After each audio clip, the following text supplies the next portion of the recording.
Hello friends, नमस्कार। स्वागत है आपका आज की न्यू क्राइम कहानी में। और आज की जो सच्ची कहानी हम आपको सुनाने जा रहे हैं, ये कहानी शुरू होती है छत्तीसगढ़ राज्य में। एक जिला पड़ता है कोरबा, और कोरबा जिला के अंतर्गत एक थाना आता है कांगो। उसी कांगो थाने की कहानी और सच्ची घटना हम आपको सुनाने जा रहे हैं। 9 मार्च 2023 की बात है।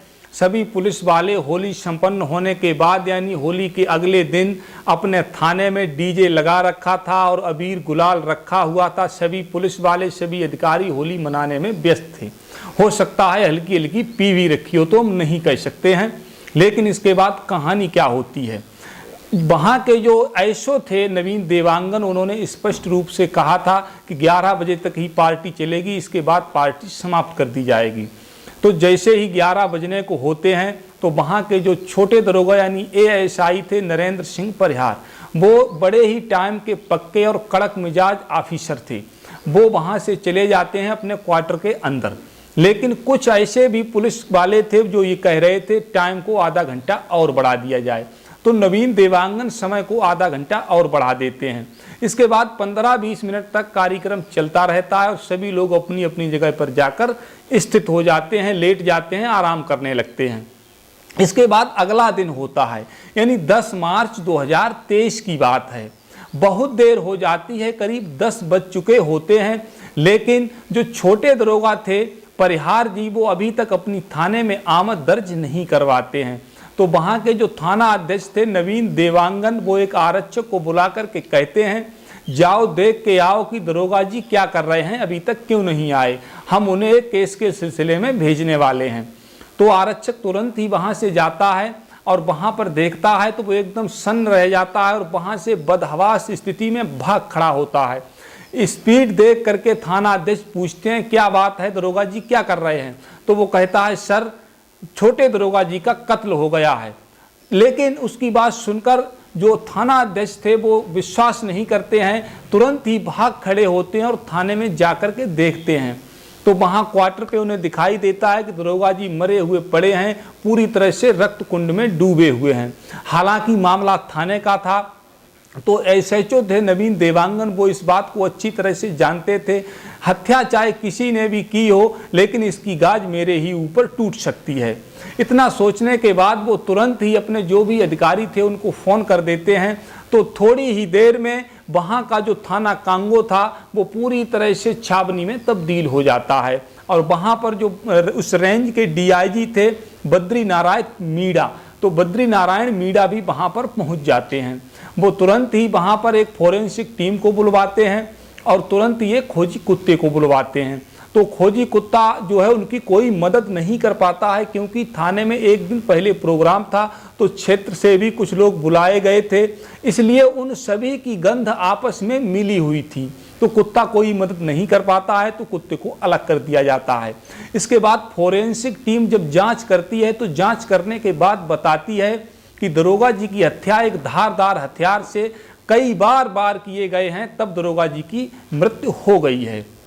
और बताते हैं कि रात को 11 से 1 बजे के बीच इनका कत्ल हुआ है। अब पुलिस वाले और जितने भी अधिकारी थे वो इस सोच में पड़ जाते हैं कि हो सकता है कोई ऐसा व्यक्ति जो हमारे साथ रहा हो, होली खेली हो, आनंद लिया हो, इसके बाद जाकर के उसने हत्या कर दी हो। इन सब बातों पे विचार करते हैं। इसके बाद खाना पूर्ति जो भी होती है उसको करने के बाद उनके शव को पोस्टमार्टम के लिए भेज दिया जाता है और विभिन्न धाराओं में मुकदमा दर्ज कर लिया जाता है। इसके बाद उनकी तुरंत ही विवेचना शुरू कर दी जाती है। तो विवेचना के पहलू पे सबसे पहले पुलिस वाले ये सोचते हैं कि हो सकता है दरोगा जी का किसी महिला से या किसी लड़की से अवैध संबंध हो। उसके भाई और पत्नी ने ये कहा हो कि मान जाओ दरोगा जी, नहीं तुमको मार देंगे, और दरोगा जी को मार दिया हो। लेकिन कई विश्वसनीय सूत्रों से पता चलता है, जांच में पता चलता है कि दरोगा जी का छवि जो थी वो बिल्कुल बेदाग थी, बिल्कुल चरित्रवान दरोगा जी थे और कड़क ऑफिसर थे। इसके बाद पुलिस दूसरे पहलू को शुरू करती है। लेकिन तब तक क्या होता है, जिसका डर था, जो एसएचओ थे वहाँ के नवीन देवांगन, उनको सस्पेंड कर दिया जाता है और वहाँ पर एक नए एसएचओ को भेज दिया जाता है जिनका नाम था अभय सिंह बैस। अभय सिंह बैस जैसे ही आते हैं तो सबसे पहले कॉल डिटेल निकलवाते हैं। तो दरोगा जी की कार डिटेल से कुछ भी खास पता नहीं चलता है जिस पर किसी पे शक किया जा सके। इसके बाद इस बात को सोचते हैं कि जब से दरोगा जी आए हैं इनकी लड़ाई किससे हुई है, किसके प्रति इनकी दुश्मनी बन गई है। तो पुलिस जब इस चीज की जांच करती है तो पता चलता है कि दिसंबर 2022 से लेकर 10 मार्च 2023 तक एक व्यक्ति है जिसका नाम है करण गिरी, उससे 2 बार झगड़ा हो चुका है और वो अपने दोस्तों से ये भी कह चुका है कि मैं दरोगा जी को छोड़ूंगा नहीं। इसीलिए करण गिरी पर पहरा सख्त कर दिया जाता है, क्योंकि पुलिस ये चाहती थी इसको पूरी तरह से जांच पड़ताल कर ली जाए, इसके बाद करण गिरी को गिरफ्तार किया जाए।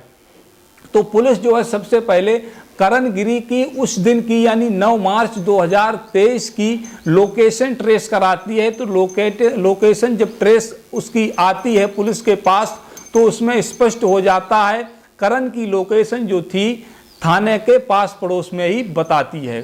तो पुलिस ये समझ जाती है कि इसकी लोकेशन जब वहाँ की है तो हो सकता है ये इस हत्या में शामिल रहा हो या इसने इसकी दरोगा जी की हत्या की हो। इस तरह से उसके ऊपर पहरा और कड़ा कर दिया जाता है। तो आइए आपको सुनाते हैं, अब कहानी यहाँ से नया मोड़ लेने वाली है। कहानी है करण गिरी की। करण गिरी जो था वो कक्षा 9 तक पढ़ा लिखा था और इसके बाद पढ़ाई को छोड़ देता है, क्योंकि उसका बाप इतने पैसे वाला नहीं था जो उसे कोई मोटा धंधा करवा सकता। लेकिन करण गिरी को ये बात अच्छी तरह से पता थी कि हमको ज़्यादा पैसा पैदा करना है और कहीं से भी पैसा आए, चाहे गलत तरीके से चाहे सही तरीके से। तो करण गिरी सबसे पहले एक काम चुनता है। उसके पास में एक तालाब था और उसी तालाब में से वो मछली पकड़ता और बाजार में ला करके बेच देता था। इससे उसे फ्री का बिजनेस शुरू हो जाता है, क्योंकि मछली का कोई पैसा नहीं पड़ता और जब वो बेचता तो उसका उसे पैसा मिल जाता। तो कुछ दिन तक तो वो ये काम करता रहता है। करण गिरी ये सोचता है कि मछली पकड़ने से मेरा काम नहीं चल सकता, मुझे ज़्यादा पैसा नहीं मिल सकता। इसीलिए वो अपने घर के पास में टाट फट्टी लगा करके बांस का प्रयोग करके एक कच्ची झोपड़ी नुमा गोदाम बना लेता है। वहाँ पर एक तराजू टांग देता है और अपना प्रचार करने लगता है कि वो महुआ की खरीद करेगा। तो उसके पास जो महिलाएं महुआ चुनकर लाती थी वो आने लगती हैं और उसको महुआ बेचने लगती हैं। अब वो महुआ खरीद करके बहुत सारा महुआ इकट्ठा कर लेता है। तो वो सोचता है कि इसको ऑफ सीजन बेच दूंगा। लेकिन तभी उसकी दोस्ती अचानक 4 ऐसे लोगों से होती है जो महुआ को शराब बनाकर बेचते थे। उससे उन्हें बहुत ज़्यादा पैसा आ जाता था। यही सोच करके करण भी उन दोस्तों के साथ मिलकर के थोड़ी दूर जंगल में एक भट्टी लगा लेता है और उस भट्टी पे शराब को निकालने लगता है। इससे उसे भारी आमदनी होने लगती है। जब पैसा उसके पास आता है तो ऐब भी आ जाते हैं, दोष भी आ जाते हैं। वो क्या करता है, शराब पीने लगता है, यार दोस्तों के ऊपर खुले तरीके से पैसा खर्च करने लगता है। इसके बाद एक दिन एक मुखबिर जो एसआई थे जिनका नाम था परिहार, तो परिहार जी जो थे बड़े ही सख्त और कड़क मिजाज ऑफिसर थे। उनको सूचना मिलती है कि जंगल में एक भट्टी लगी हुई है। तो वो तुरंत ही जाकर के छापा मारते हैं। तो उस छापे में उन्हें सैकड़ों लीटर शराब मिलती है, लेकिन वो उस सब को फेंक देते हैं। मौके से कोई गिरफ्तार नहीं होता है। इसके बाद उनको कोई बताता है कि करण गिरी के घर पे भी शराब है। तो वो वहाँ से जाकर सीधे करण गिरी के घर पर पहुँचते हैं। घर पर वो देखते हैं तो उनको लहन मिलती है शराब की, तो उस शराब को वो नष्ट कर देते हैं। लेकिन करण गिरी ये चाहता था कि कुछ पैसे लेकर के दरोगा जी मेरी बात मान लें, लेकिन दरोगा जी उसकी बात को नहीं मानते हैं और मार पीट कर थाने ले जाते हैं। थाने ले जाकर के उसे जेल भेज देते हैं। 25 दिन तक करण गिरी जेल में रहता है। इसके बाद वो वापस छूटकर आ जाता है। अब दूसरी कहानी शुरू होती है। 7 मार्च 2023 की बात है। 7 मार्च को सभी लोग होली के हुड़दंग में व्यस्त थे। करण गिरी भी पूरी होली का आनंद ले रहा था, दारू भी पी रखी थी। तभी उधर से गुजरते हैं नरेंद्र सिंह तोमर जो एएसआई थे। तो वो वहां पर जाकर के युवकों से कहते हैं कि डीजे मत बजाओ, होली मनाओ, रंग खेलो। लेकिन इसी बात पर करण गिरी जो था वो झगड़ा कर देता है अब दरोगा जी कहते हैं अभी 25 दिन जेल में रहा, लेकिन तू जो है तेरी बुद्धि सही नहीं हुई है। तो वो कहता है इसमें बुद्धि सही होने वाली बात क्या है, मैं तो कायदे से होली मना रहा हूँ, आपको क्या दिक्कत है। इसी दौरान जब वो ज़्यादा बहस करता है तो जो एएसआई नरेंद्र सिंह परिहार थे वो करणगिरी के 2 थप्पड़ मार देते हैं और वहीं पर खड़ी थी उसकी प्रेमिका सेवती जिसका नाम था। इसके बाद वो चले जाते हैं। तो करणगिरी अपने दोस्तों से कहता है मुझे कुछ भी करना पड़े, मैं इस दरोगा को जान से मार दूंगा। तो दोस्त ये सोचने लगते हैं ये तो ऐसे ही कहता है। इतना होने के बाद एएसआई नरेंद्र सिंह परिहार बगैर कोई कार्रवाई किए थाने में चले जाते हैं। तभी पुलिस जो है जो करणगिरी था उसको उठा लेती है और कड़ाई से उससे पूछताछ करती है। तो वो कुछ ही देर में तोते की तरह बोलने लगता है और सारा किस्सा बता देता है कि रात 11 बजे मैं थाने में आया और जैसे ही परिहार अपने कमरे में जाते हैं मैं पीछे से पहुंच जाता हूं और वहीं पर जाकर के दरोगा जी पहले से हमले के लिए तैयार नहीं थे। तो मैंने क्या काम किया, घर से जो टांगी लेकर के आया था उसी टांगी से दरोगा जी पे हमला कर दिया और दरोगा जी को जान से मार दिया। इस तरह से वो अपना पूरी तरह से कबूल कर लेता है। तो पुलिस उसको कोर्ट में पेश करती है, इसके बाद उसे जेल भेज देती है। लेकिन पुलिस ये सोचती थी सारे काम को अकेला कोई भी व्यक्ति नहीं कर सकता है। ये सोच करके छानबीन होती है तो पता चलता है उसके जीजा का हाथ है। तो उसके जीजा को पुलिस पकड़ती है तो वो स्पष्ट रूप से इनकार करता है कि मेरा इसमें कोई हाथ नहीं है। लेकिन फिर भी पुलिस की जांच जारी ही रहती है। लेकिन अगले 2 महीने के बाद उसका जीजा मोटरसाइकिल से कहीं जा रहा था, तभी एक 4 पहिया वाहन उसको टक्कर मार देता है।